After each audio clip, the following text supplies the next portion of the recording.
Do you want to find out where we are in GLP-1 drugs in the stock market today? This guy is going to tell you. And do you want to find out where we are with industrial stocks, small cap stocks, the S&P 500, and a lot more? Well, get out your pens and pencils because our guest today, David Cervantes, is a brilliant macro analyst. He's going to talk about all that and more.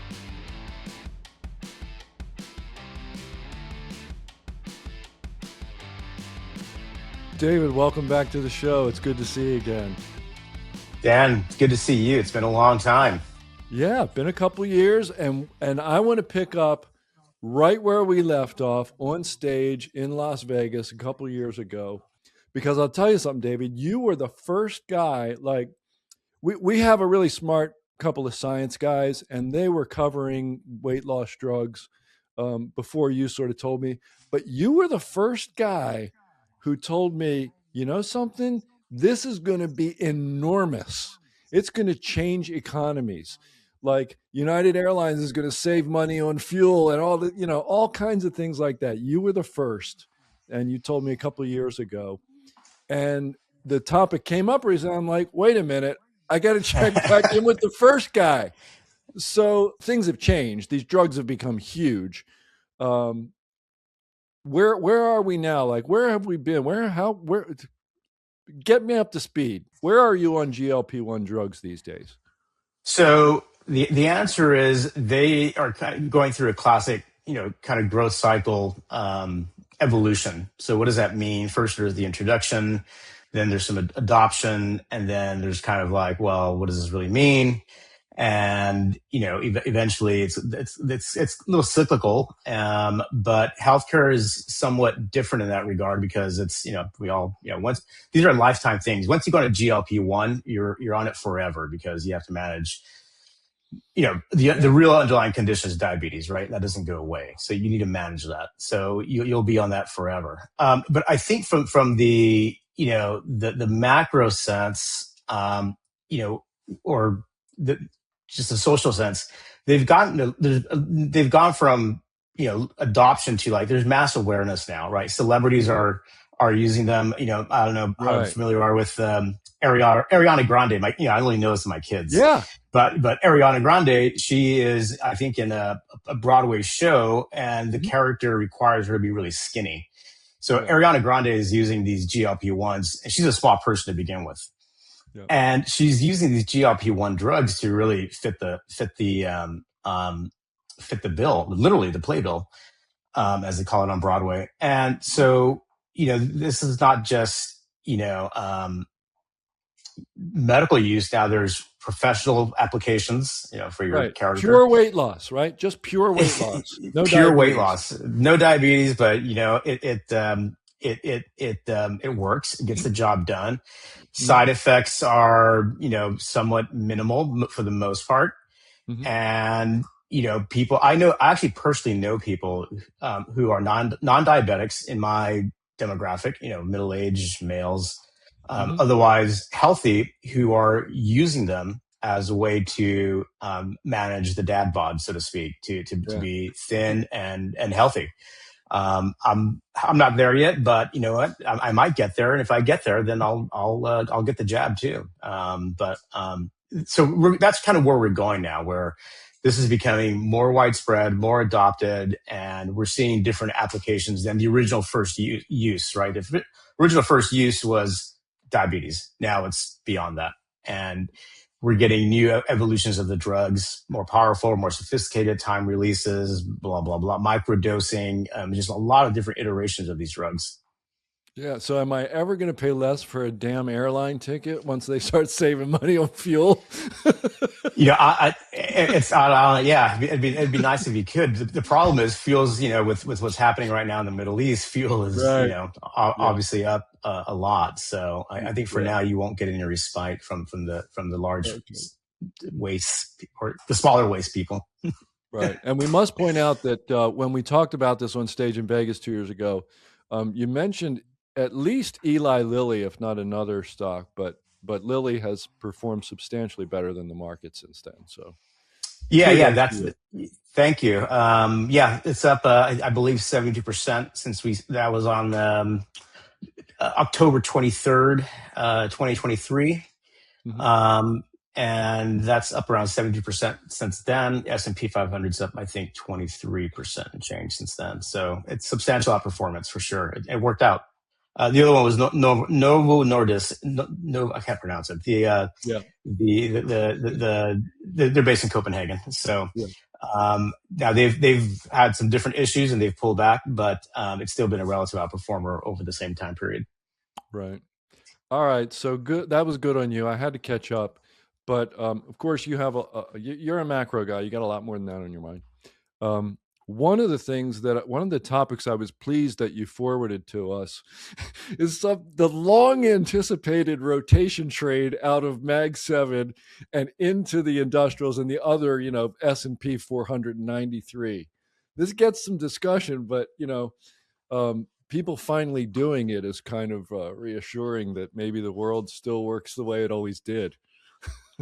Yeah, no, it was. I think a lot of people were frustrated, especially um, you know, the value folks, the trend people. They were just like, wait a Yeah. minute, Yeah. all of a sudden their whole worldview was turned upside down, right? Mag Yeah. 7 was just the only game in town for about basically since 2020, late 2022, when we avoided a recession after the Fed hiked rates or started their rate hiking cycle.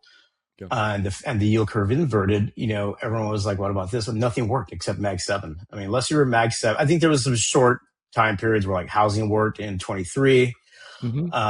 There were a few little things that worked, but for the most part, it was the only game in town for about 3 years, 3.5 years. And that finally broke on October 28th of 2025. And it's interesting because I think that the catalyst was twofold. One is the international names, which includes emerging markets, includes world developed markets. They've been kind of the dump for the past almost decade, right? Right. Yeah. Buy value, buy lower PE stocks in Latin America or Europe or wherever, Asia, Oh, and that didn't work either. And then they caught a bid in early 25, and the thought there was, everyone's up to their eyeballs in Mag 7. I'm talking about global investors like the big sovereign wealth funds and these monster pools of capital. Everyone's up to their eyeballs in Mag 7, and yeah, at some point you have enough. It's not so much about valuation as much as it is about investor preference, and investor mhm. preference drives valuation.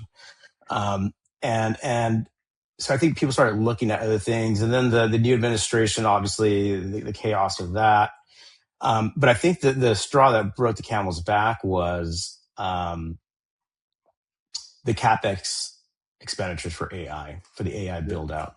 In other words, Right. the Mag Sevens they were capital light, well, maybe except Microsoft and Google have huge labor pools, but some Meta, relatively speaking, didn't have as huge a labor pool. They're basically asset light, crazy high margin operations that were You're right. Just scalable with cash moats. gushing. Yeah.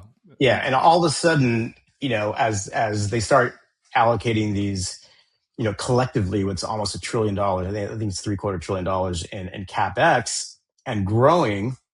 I mhm. think people are saying, well, wait a minute, those cash flows are no longer going to come to me. And, there's the buybacks are going to, die down. Dividends are going to, chopped up.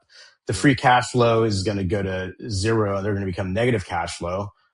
I can't hold this anymore. I can't be at the Right. allocation that I was, regardless of the valuation.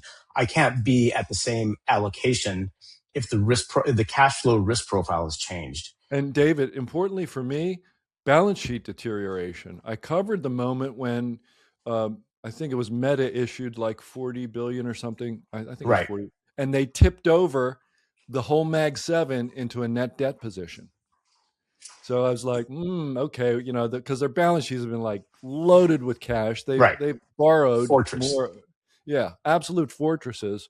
But I'm like, well, they're still pretty good, right? Okay, let's not let's Right. not sound the alarms. But that was a key moment for me. And I think to add to that, in terms of the balance sheet, you started getting some, I think Meta in particular, Hmm. started engaging in some, funny off the books, lease backs or, kind of off balance sheet financing for some of this Hmm. stuff. So Yep. that always raises an eyebrow. They call it, capital structure efficiency, whatever. You put the lipstick on the pig, but at the end of the day, Yeah. they still, at the end of the day, they still own it, right? They're the Yeah. credit. They're the credit. Now I'm putting my old credit analyst hat on from when Yeah. I first started in the business. But at the end of the day, they're the credit. So when you have that kind of off balance sheet activity going on, then that impacts the credit and the rating and the expectations for the cash flows, et cetera, et cetera. So I think those three things kind of conspired to really change how people were viewing their positioning in Mag Seven at the expense of everything else. And on top of that, there was something else that happened with emerging markets. Their profit margins started catching up. And a lot of that was driven by tech adjacent emerging markets. So they were really more developed than they were emerging. Places like Taiwan and South Korea with, South Korea's got obviously Samsung and Hynix and Taiwan's got Taiwan Semiconductor. Hmm. you know, all of a sudden they started having Mag 7 like type margins. They were no longer doing textiles and whatever cars and whatever. They were doing Mag 7 kind of stuff. And all of a sudden it's really, what drives, for the fundamental people, it's really the margin, not just the profit, but the margin. Because that's your, Yep. that reflects your productivity and your return on capital. And these margins started popping. So then you see things like, South Korea last year, I think did 95%. The EEWY ETF did 95% last year. And you started getting these eye popping margins across the board. And that really provided like, well, if I can find Mag 7 type margins at a lower cost, at a lower valuation somewhere else, then why not? That's the low hanging fruit. And Right. that was really kind of what started that whole run in early 25. There's just kind of this, you know, this confluence of events that really sparked that. Right. So it's a global non-US led trend as well. But and that becomes then a that sounds like out of Mag 7 into, you know, global non-US. But do you also like the S&P 493 though, right? Correct. I mean, I haven't checked as of today because today's just a crazy day. But Yeah. RSP, the equal weighted S&P 500 index RSP, I think it's up like maybe as of close yesterday 7% on the year, versus as of yesterday, I believe S&P was up maybe even slightly negative. If it was Hmm. up, it was less than 1%, and if it was down, it was in the basis point. But my point is that vast outperformance between RSP, the market cap, S&P 500 SPY. Um, Right. but then you drill down into that and you see certain sectors really just outperforming things like industrials, right? Hmm. So going back to the rotation, now it's industrials in the lead. Now it's energy in the lead. Now it's utilities in the lead. Hmm. So you got these different pockets of strength within the non Mag 7 that Hmm. are driving returns, which is a complete 180 from even 6 months ago. Right. And energy was like second or third worst last year of the 11 sectors, and now Correct. just doing great. Um, and I think was real estate the worst? I think real Real estate was. estate, real estate was the worst, and it's doing okay this year. I actually have it XLRE, and I Hmm. think it's up like my position's up around 9%. I think it's around 12 year to date. I don't know, but it's a I would call real estate kind of a second best performer compared to the captains, energy, industrials, and materials. There you go. Yeah, I love energy. Um, so another thing that happened recently, and like you're sort of one of my go-to guys on these kind of things. And you did mention your early career spent, assessing credit. There were some folks, and I admit to kind of being one of them. At least it sort of got my attention. The news of Blue Owl. selling $1 billion foreign assets, including to a fund that it manages for insurance companies. Um, but they said they got just about par for everything, and it wasn't. They claimed it wasn't a big deal. But folks like, Muhammad Al-Arian and a couple other kind of big folks were saying, "Hey, this is a canary in the coal mine." I think George Right. Noble was another one. And then it was. I still haven't looked it up. It was either Credit Suisse or somebody said we're expecting 15% default rates in private credit. So I was like, "Whoa, okay, all Right. right. I need to talk to Dave about this, man." What do you see? Did that Blue Owl thing mean anything to you? Um, it really depends on where we are on the cycle. In other words, a lot of this stuff happens in the kind of in the weeds of the industry, and no one bats an eye when things are fine. It's when things start getting a little messy, and they're like, "Wait, you did what?" And so, what am I getting at? Things like, let's go back to the before the global financial crisis, and you had things like bank-owned hedge funds, right? A lot of banks were running prop desks, and then and they were cross-selling to each other and CLOs and cross-collateral and this and this and this, and no one knew what the hell had what. Yeah. Or if they knew, they were blind, willfully blind, and looked the other way. And then you had things like, when the blow up started, right? The Bear Stearns internal hedge funds, and then the Soc Gen trader Jerome Corbell. Mhm. All these kind of things start popping up, and I think people have PTSD, and rightfully so. But I think people have PTSD, and they're like, "Wait a minute, I've Mhm. seen that, and there's never one cockroach. There's Yeah. never one cockroach." So when you get a blue owl type situation, and then the situation is a little suspicious to begin with, but then it comes with a bunch of assumptions or um, um, kind of explainers that kind of don't pass the sniff test. Then you start thinking, okay, there's Yeah. definitely more to this, and that's kind of like where I think the market is right now, given everything else that's happening. In other words, why is it linked to everything else? Well, a lot of these loans, are to middle market software companies. These software companies are at risk of the AI disruption trade. Mhm. So then as far as bigger concerns about the cycle and how invested are we into the cycle, right? The AI capex cycle has basically been the dominant macro factor over the past year. A lot of parts of the economy aren't doing so great, but AI is really just this, when you got $1 trillion in capex commitments, there's money flowing through the pipelines. People are building data centers, they're buying copper, they're buying stuff to make these things, right? These things don't just Yeah. make themselves out of nothing. So, that's been the dominant driver. So if it's all linked to AI, and is AI going to eat itself? And my personal take is it won't. But right now, where we are in the cycle, it's kind of starting to feel late cyclically, right? You got, again, Yeah. going back to who are the leaders. Typically, the sectors that lead now are defensives. Late cycle is defensive sectors that are leading, Mhm. right? All the growth stuff starts getting, thrown out with, babies out with the bathwater, growth stuff. So tech is getting hit, software is getting hit, semiconductors now, they're latest to get hit. And you run into the defensive late cycle. And at first it was kind of like, well, this doesn't make any sense. And now it's starting to make a little more sense if you assume that the cycle, we're in late cycle. Um, that's not my view.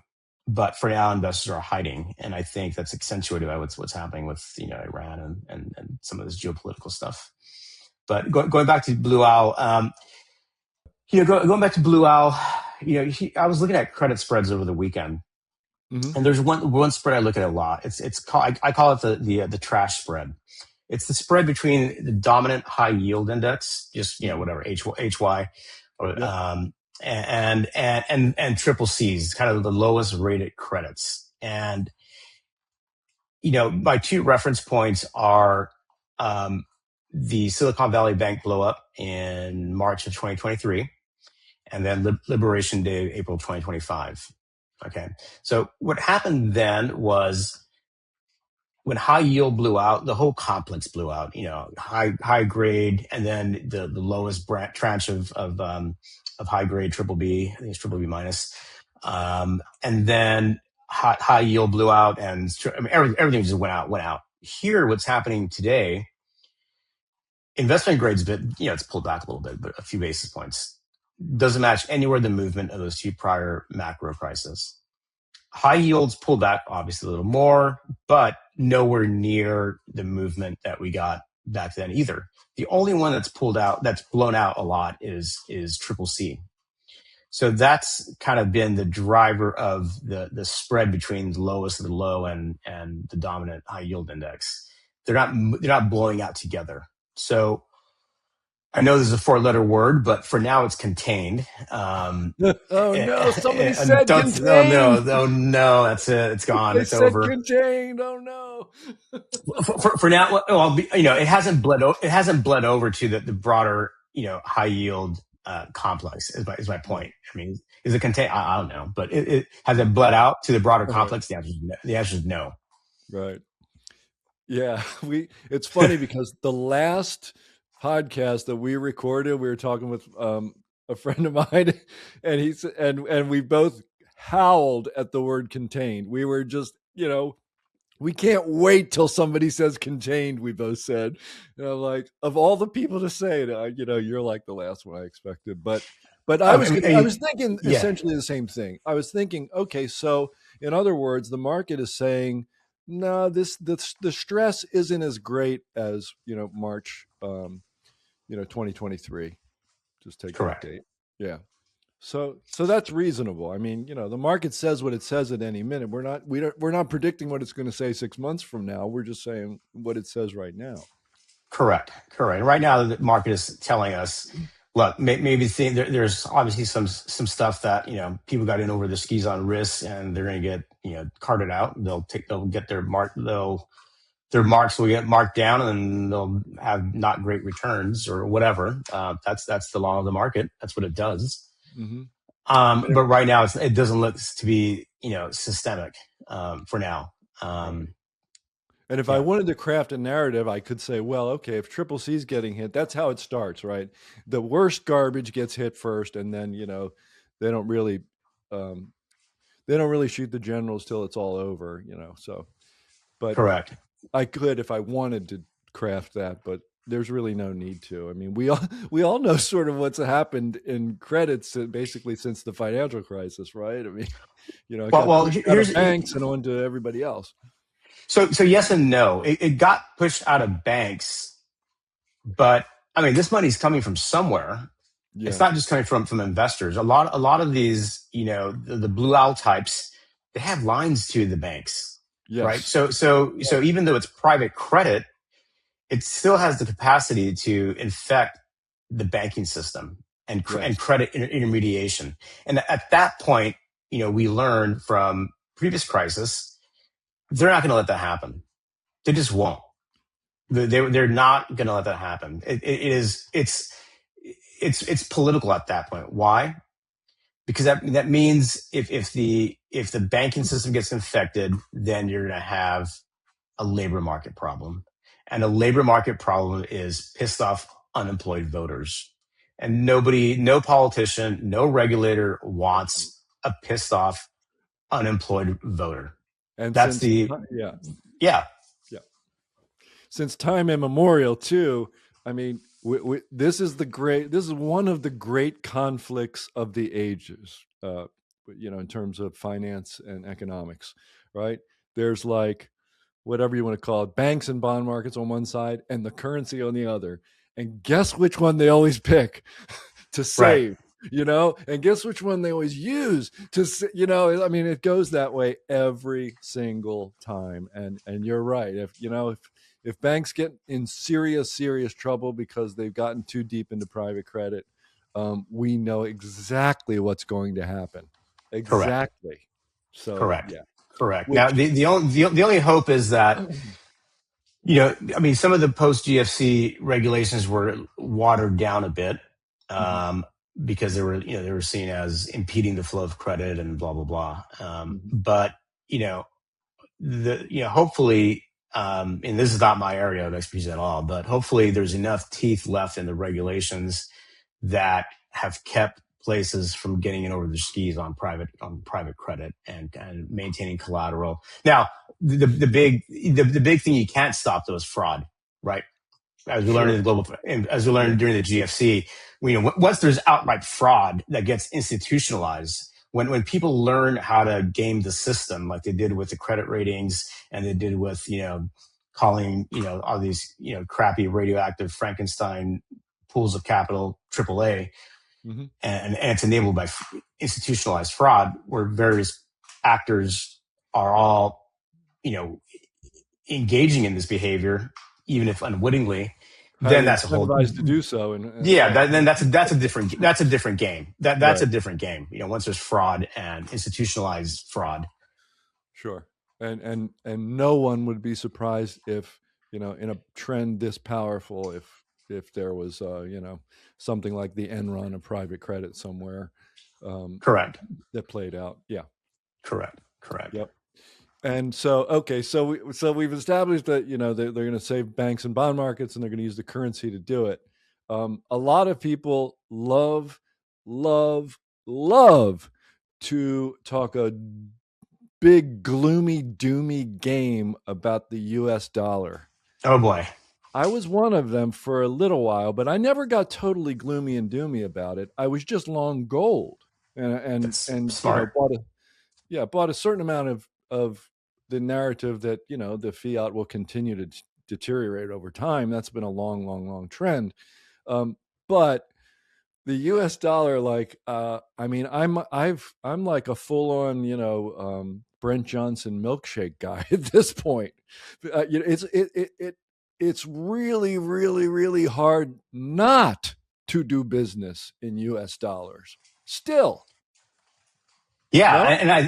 I think maybe as little as 5 years ago, there was the Bitcoin was going to take over, right? Oh And yeah. now Yeah. that's just been shot in the head, right? We're Yeah. what in the latest, with especially now, like what's Bitcoin done? I don't really follow it much, but I know it's done nothing good. It's Yeah. gold's outperformed, Bitcoin, I believe. So that's not Bitcoin's not even a part of this conversation, I think. But broadly speaking, it's funny you mentioned this because I was actually at a conference a currency conference in San Diego, Mhm. and the headline speaker was actually Governor Waller. I met Waller, had dinner with him. A few of the participants got invited to this dinner. So don't ask me how or why, but Waller was there. Catherine Mann from the Bank of England was there. They had a few admirals from the U.S. Navy there, giving strategic thoughts, and this whole thing. The basic question they sought to answer is it over for the dollar, and if not, when? Mm. And the general consensus was,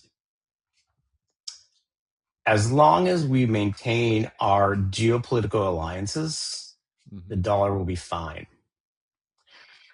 That's really what it comes down to. The geopolitical, why? Because it gets kind of touchy feely. Everyone says, "Oh, we got the military, we got this, blah blah blah blah." Yeah, we do have those things. We do control the SWIFT, the global wire system for dollars or for currency.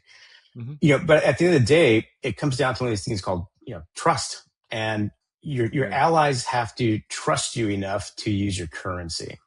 Right. And as long as we're the cleanest shirt in the Cleanest dirty laundry, shirt. Yeah. yeah, or whatever, or Yeah. the best house on the bad block. Yeah. And as long as our allies continue to say, fine, it's the best one, and you might not be great, but you're not awful at least, and we'll continue to use Right. your currency. Yeah. That's really what Try, it came try, down to. David. Try this one on. Prettiest mare at the glue factory. What do you think? There you go. There you Yeah. go. Yeah, exactly. Oh my God. Don't say that around my daughter. She's equestrian, so she might start crying. Yeah. Yeah. Yeah, Yeah. Kind of an yeah. animal lover myself. So. I made Um, a glue joke once, and she literally was in tears. I'm like, oops, that will never do that again. Oopsie.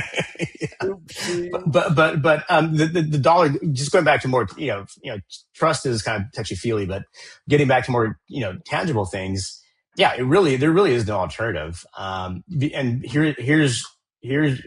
here's why, outside of the normal caveats of the military, Mhm. it's really, we have the deepest, most liquid capital markets in the world. Like, you could go Absolutely. buy, 2 billion in treasuries, and you might move the market a tick or whatever, but it's no one's going to squat an eyelash if you go and bid on 2 yards of treasuries on the on the run stuff. It's not a Mhm. big deal. You Right. can't do that anywhere else. You'll destabilize the country if you do that. I mean, it's probably I'm exaggerating a little bit, but Yeah. you really can't. You really can't do that anywhere else. Wow. And that's a function of how big our economy is, how large our our consumption is. We're the consumer of last resort for the world, right? Everyone's looking to ship in what they have to sell into the U.S. So by definition, if everyone's looking to sell to us, there's only one way we can pay them, in Right. dollars. That's our currency. We can't pay them anything else. So once they accept dollars, then everyone's sitting on dollars, and that's how everyone transacts. That's how everyone trades. That's Yeah. just the bottom line.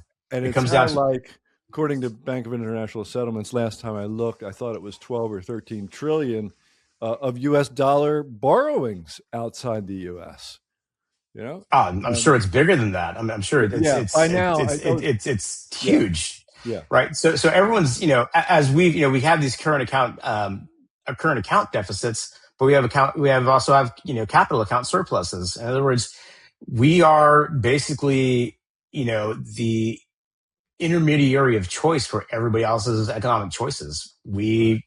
Everyone wants to sell us their stuff. We give them our funny money currency. They take it and they buy more things with it, and it's great. It's the exorbitant privilege. And I know we're kind of going political now, and some people think it's bad and the burden of empire. But listen, our economic well-being is directly tied to that privilege. We can borrow and fund ourselves much cheaper than we otherwise would. So I wish we could sort of, inject this into the veins of the dollar doomer crowd. I don't know. Maybe I find it particularly irritating because I see a path where the dollar strengthens. Dollar and gold can strengthen at the same time. Sure. But they're not. They're, I understand seeing them as opposites. I think of gold more priced in dollars than anything else, Excuse me. right? Um, but if I don't know, it's almost become a pet peeve. It's a serious pet peeve for Brent Johnson. I'm sure you know who he is, Yeah, but yeah, I it's met Brett. Yeah. becoming a bit of one for me as well, because I feel like I understand it better every time I talk to somebody like you, and then Right, yeah, right. Well, it's kind of up there too with the deficit people, right? oh We're yeah, mortgaging we're mortgaging our children's future, and we're leaving them poorer. And I'm telling you, I'm 53 years old. I'm a child of the 80s. And I remember watching that national debt clock, and I was told you're going to be poorer than the next generation. Blah blah blah blah. You look at GDP, growth between then. I mean, I think when I was in undergrad, U.S. GDP was under $5 trillion back in the Stone Ages. Now it's yeah, it's 30 trillion. You can deflate it with whatever, but still, real living standards have improved since I was a kid. That's just a yeah, fact, and it's right, not. And regardless of the debt, they've improved. So the real yardstick isn't the funny money piling up. It's how do you live? Are you better off today than you were 30 or 40 years ago? I say, hell yes. The average person, even the poor people, the poorer of the poor, are better off today than they were 40 years ago. The rising tide did lift all the boats, regardless of the deficit. But my favorite thing is, the biggest trick the devil ever pulled was convincing people that governments pay back their debts. They don't. They just yeah, roll them over and deflate them. That's it. endlessly, yeah, endlessly, That's fine. yeah, And governments have, in theory, infinite time horizon. You and I don't have that privilege. We at some point will, kick over, but governments don't, unless it's a real revolution. But that's a whole different thing. But effectively, governments can just do this in perpetuity right. until they're no longer a functioning government. But again, that's hopefully not in our lifetime. Yeah, I hope we don't get there. I hope the boogaloo, as some people call it, never happens. Yeah, no, we don't want Yeah. that. God help us all. All right. So Um, so so I feel like we skipped a topic because you would also, in the email you sent us, you mentioned U.S. small caps. Is that part of the out of Mag 7, or what do you think? What's going on there? Yeah. So, you know, I think, particularly people of, earlier schools of thought, when I went to grad school or undergrad, we were all taught, French fama factors and value and CFA curriculum Yep. and small caps back in the 80s and 90s they had some outperformance because of some structural factors, the illiquidity premium, for example. You were paid extra to hold a less liquid asset, right? Hmm. So all these kind of rationalizations came up, and a whole generation or two came up the ranks of like, oh my god, this is the real thing, and it kind of stopped working after pretty much going into the global financial crisis. Yeah, small caps, they would have these bouts of outperformance and always just slump back. Hmm. And I think there's just like there were structured drivers to that outperformance back in the day, Hmm. in the 80s and 90s and maybe early 2000s. There are some structural factors that have changed the way the small cap market. The first one is regulatory. Mm. What happened after .com and all the regulations, was it Dodd-Frank part of it? I don't remember, but obviously all these regulations came up after the .com, right? To avoid another Enron, to avoid another MCI Willcom, to avoid all these bad things, and Right. that kind of made the cost of capital more expensive. Public capital became very expensive, and this is why we've had this boom in private equity, because private capital is cheaper. You don't have to, if you're a small company, you have to now have an army of Hmm. lawyers preparing your filings every quarter. You have to have all these, back end systems reporting, blah, blah, blah. And I'm not saying it's good or bad. I'm just saying it is what it is. And Yep. that represents a higher burden for small companies, right? So Right. the cost of public capital went up, the cost of private capital went down. What that means is that private actors were able to go after the better companies and roll them up into their private equity portfolios. So what happened was public markets were left with the ugly ducklings of small companies. Right. So, now you have, think about, some of the most successful companies that we have, some of the most celebrated brands are private. Cargill, they basically run our food supply. They're Yep. private, right? In Mhm. and Out Burger, they're private. Bucky's, they're private. All these kind of brand name enterprises that are now at scale. Mhm. Before they needed public access to public capital to fund their expansions. Now you don't need that. Now you can go to KKR, Blackstone, whoever, and they can, drop $2 billion into an emerging startup or whatever. Not a big, no one even bat an eye with that, right? That wasn't the case before. Before you had to go to the public markets and seek capital publicly. So you've got this, collection of kind of fuddy, ugly duckling companies in the small cap space that nobody wants.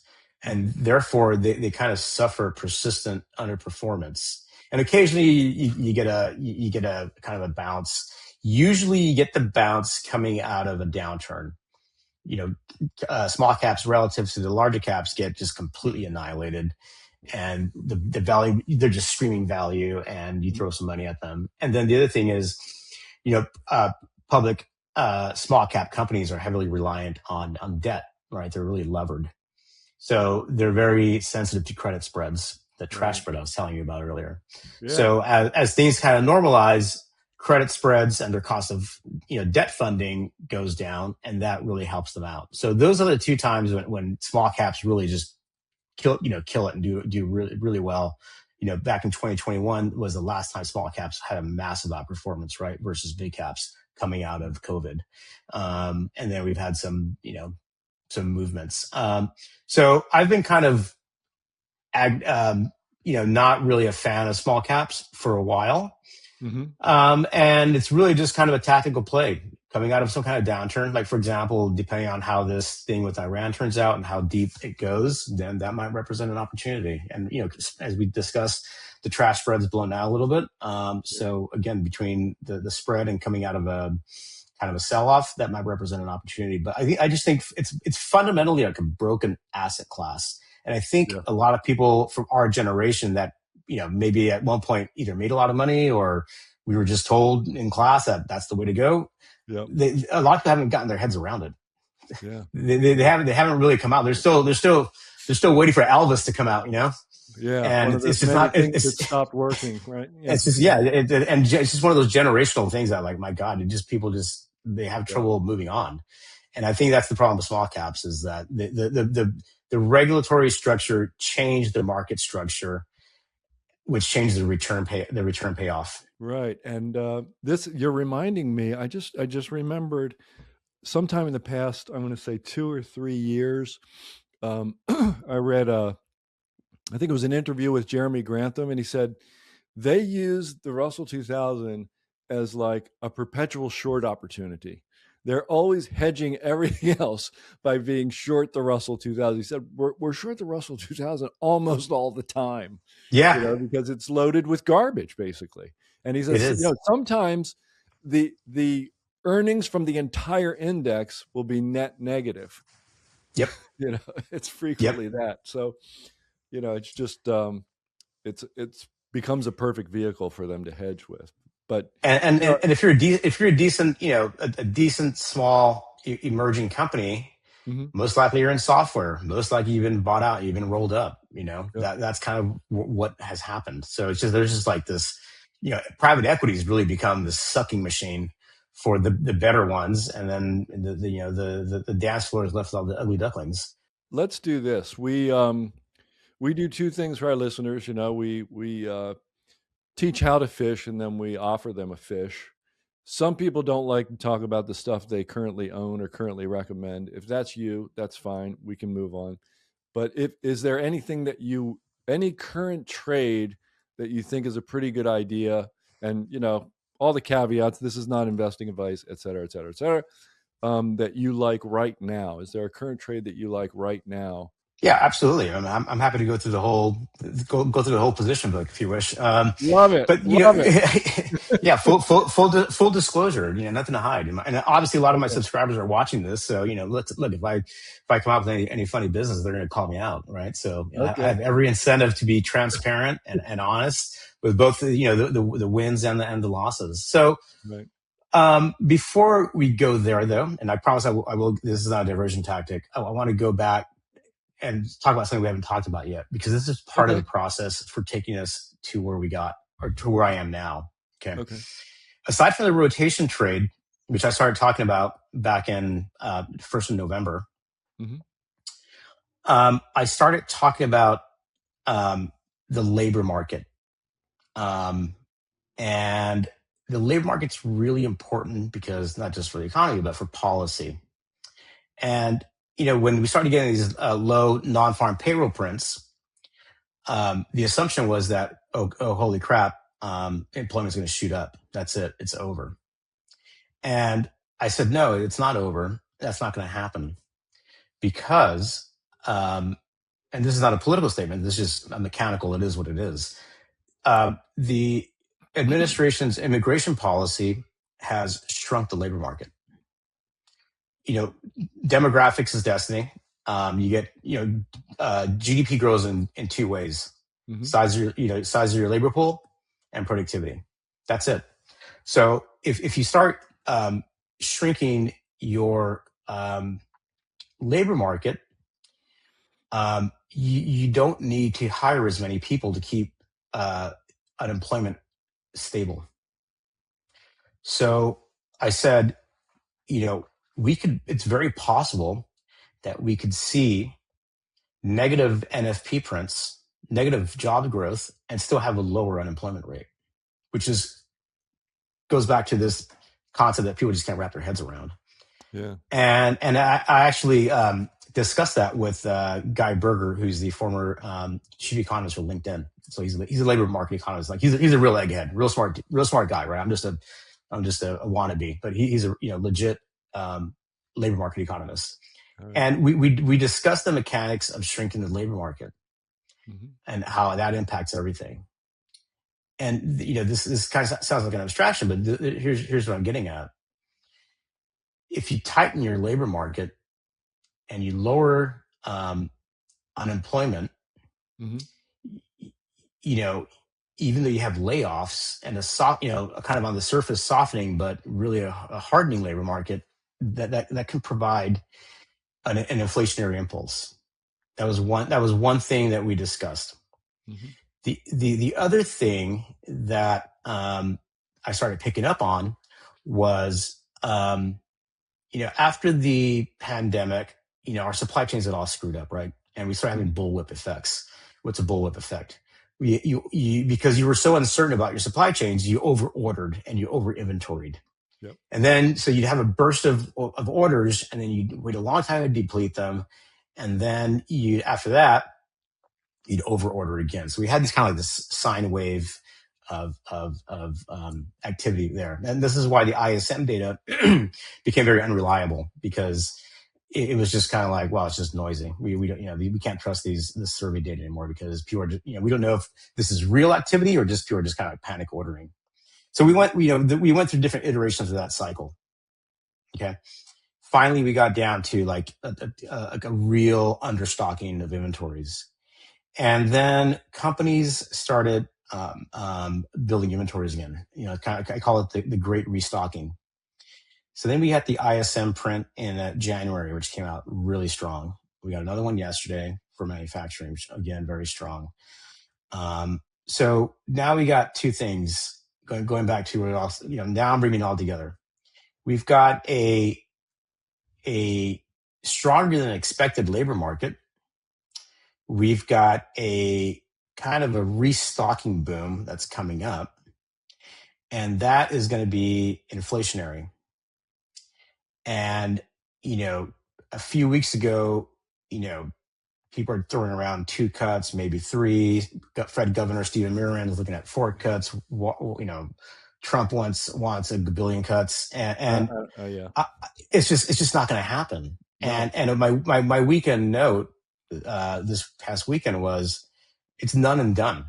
We're not getting any cuts this year.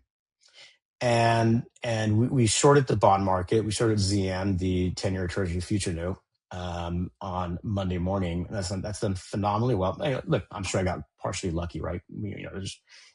Timing is always tough. But I think there's a consensus shift from we're going to get cuts to we are not going to get cuts this year. That's starting to get priced in. Mhm. So the macro backdrop is one of a stronger labor market than expected, a kind of a restocking boom that's starting. Right. Obviously, this stuff with Iran kind of throws everything off, because that's just who knows where that goes. So I'm not even going to go there, because I have no idea. I don't have a political crystal ball. These are political decisions that are made at Right. many You're pay just grades. calling it like you see it. I got it. Yeah. Right. Correct. So that's kind of the macro backdrop for, what I'm positioned for. Got you. So All right. the rotation, the stronger labor market, and the restocking boom. That's kind of the three-legged stool for how I'm thinking about the economy and for how I think things will evolve in the markets. So let's get after it. If the Fed has gone from potentially two cuts to no cuts, then that means one thing. It means higher rates. We've gotten that. I think on Friday, the 10-year Treasury closed at 3.94. As of before I got on the show, it was at 4.10. So that's kind of a pretty big move, especially given what's happening with Iran. Everyone's thinking, oh my God, safe haven bid. This is going to get bid hard. Like, no, they're not. Mhm. Yeah. So a little more inflation, less cuts. In terms of the restocking boom, who's really going to benefit? So it's going to be a lot of these middle market SMIDs, so small, not small caps, medium caps. So Mhm. logistics companies are going to do really well. Aerospace systems for the military, things that do Right. warehousing, all the things that get involved in industrial restocking are going to do well. So Okay. that's kind of one leg. The other one is higher rates, and then this kind of rush to safety for the dollar means, the big international trade that was going on for the past 18 plus months is on pause. I mean, this morning emerging markets got hit. South Korea, I think, was down at 1.10% overnight. All these emerging market high flyers that everyone was looking at just getting completely whacked. So the international trade is going to face some stress. So that's the second thing. All right. And then the third thing is, I think that's going to bleed over into commodities as well. Gold, which is, obviously it had some safe haven bid element to it, Mm-hmm. is today getting hit really hard. The miners are getting hit really hard. I think GDX is down, high single digits. I know for sure GDXJ is down in the double digits, around 11, 12% last time I checked.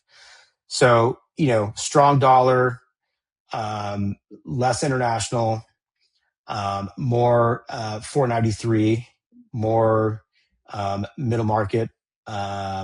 I would call it companies that do stuff, right? Less Right. software, less tech, companies that do stuff, that build stuff, that things you actually need. And then on top of that, there's the kind of the reshoring agenda of administration. I mean, I don't know how well that's going. I'm not going to consider that one. But Yeah. the bottom line is, those are the big things that are happening. And if you can latch onto those trends, I Mm-hmm. mean, I don't do a lot of single name stuff. I just don't have the capacity, the time to do that. But Mm-hmm. sector stuff, defense is going to do great. Both European defense as well as American defense. Mm-hmm. Yeah, so that's kind of the basic way I'm viewing the world and Right. allocating capital. Okay. So I use ITA for defense. I put That's what that I'm one on. using. Yep. Yep, And I I got. and Go ahead. XLI for industrials. I've I've used. got I've got XLI as well. Yep, Um, what did I actually did buy. I did a little bit of the ex-US trade, and I think I bought VGK, the European ETF, at one point, which did okay. Um, and what else did we say? Oh, like those sort of small mid logistics firms. I mean, there's a transportation ETF or two out there. Um, I'm glad you brought that up. Actually, just I wonder if we could do a little uh, detour here just for a minute. I thought it was so weird that this company Algorithm came out with this white paper that said, well, we've reduced the number of miles basically that trucks go empty, right? They're empty 30 to 35% of their miles, and we've done trials on our technology in India, and we've got that below 10%, right? So trucking companies then could be potentially become much more efficient. You'd think that would be good for trucking I mean, companies, and so they yeah. hammered the trucking stocks that day. I thought it was Well, weird. that's the trucking stocks. But if you look at the actual suppliers, Trinity Industries (TRN), Yeah. they do they work with railroads Hmm. and help them with their logistics, and Yep. also trucking companies. But there's a whole there's a whole universe of those names that are doing Hmm. spectacular. Yeah. Well, yeah. Right up until that day, and actually since then, they've recovered. They were screaming because we thought, well, okay, this is an industry that needs some efficiencies worked into it. AI should help, et cetera, et cetera, and especially and like railroads are going to use this. I mean, they're on fixed routes. It's ideal, like it's made for AI, right? Right, Um, and less so, but still trucking as well. Just in terms of filling up the back of the thing, as I right, mentioned a moment ago. right. So it You know, ought to be really good. and, I and, mean, and that was actually one of my notes I wrote about last fall, was that just kind of from a more egghead type view about productivity, you mhm. know, it's going to be nuanced, kind of like the internet, right? I mean, Yep. we when we started, when we took over, it was like everyone was like, oh my god, email and it's the dumbest thing, and we'll never Yeah. get rid of the. Didn't Paul Krugman say we'll never get rid of the fax? Yeah. Something That like was that. his. Yeah. Something goofy like that, right? So it's going to be it's going to be kind of like really, it's going to happen in a way that people don't really appreciate. it's going to be like, oh, AI can do this, Mm-hmm. And here's a funny example. Okay, really funny example. My sister yesterday, she's doing a bathroom renovation. Mm. She emails me and say, "Hey, what do you think this countertop? I like this vanity for the bathroom, but I don't like the countertop. I think it'd look better in whatever this kind of marble. I don't know." Mm-hmm. She's like, "What do you think?" I'm like, "I don't know." But you know what I did? I downloaded the picture.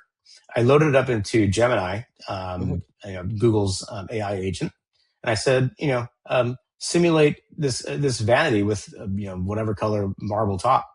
And I said, "I think it looks great." Right. So that facilitated her purchase decision. She didn't have to spend hours of her time driving around different showrooms. She could just like mess around with this thing and make a decision Mm-hmm. and hit the buy button a lot faster. And Yeah. that helps the end vendor of that, whatever they're selling.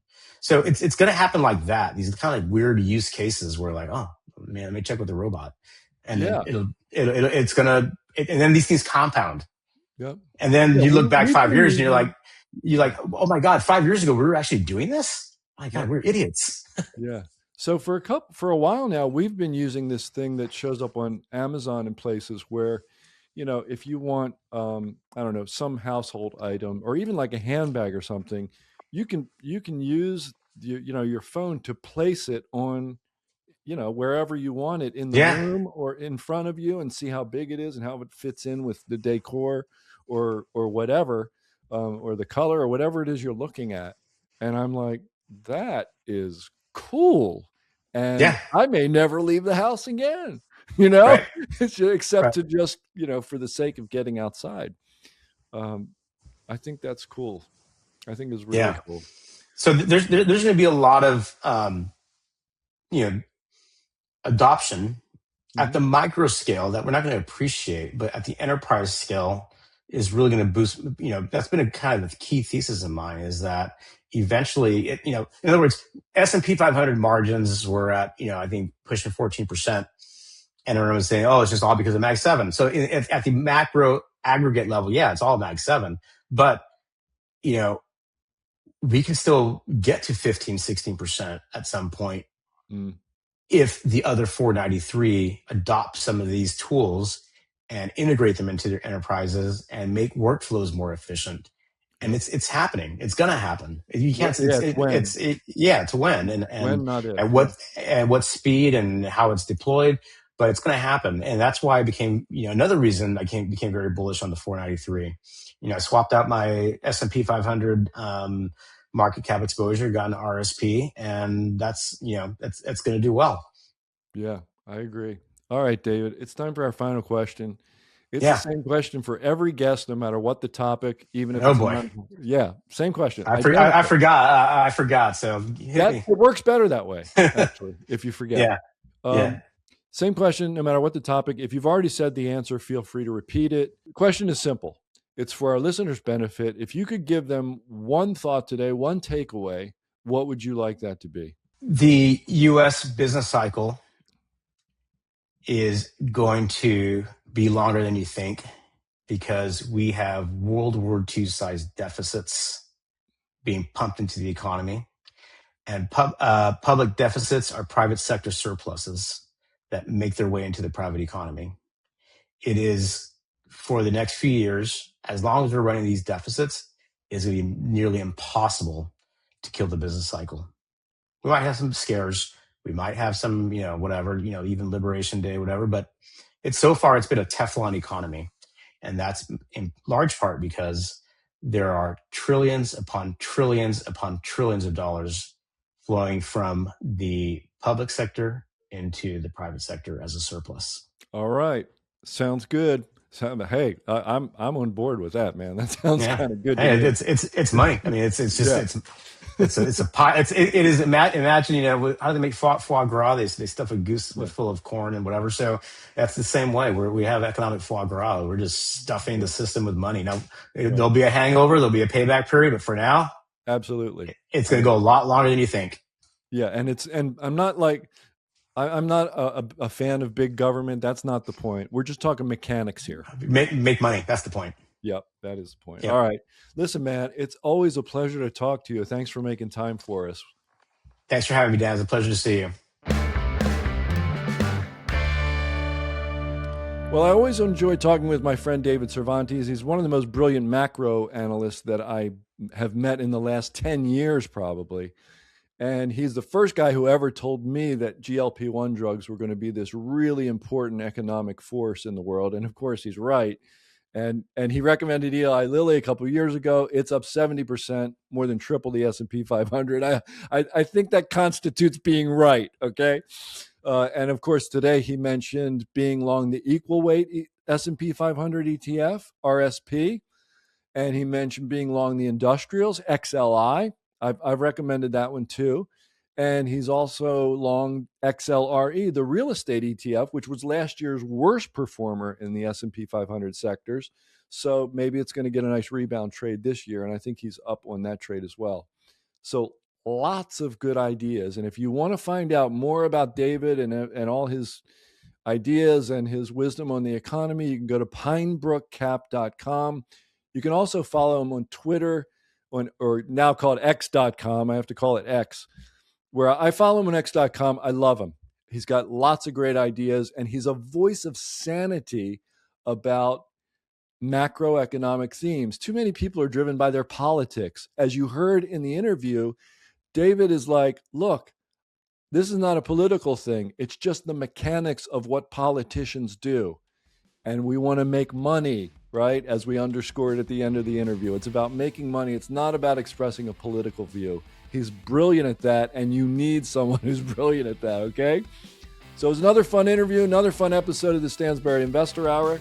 Hope you enjoyed it as much as we did. And remember to like, subscribe, and sign up for our daily e-letter. Opinions expressed on this program are solely those of the contributor and do not necessarily reflect the opinions of Stansberry Research, its parent company, or affiliates.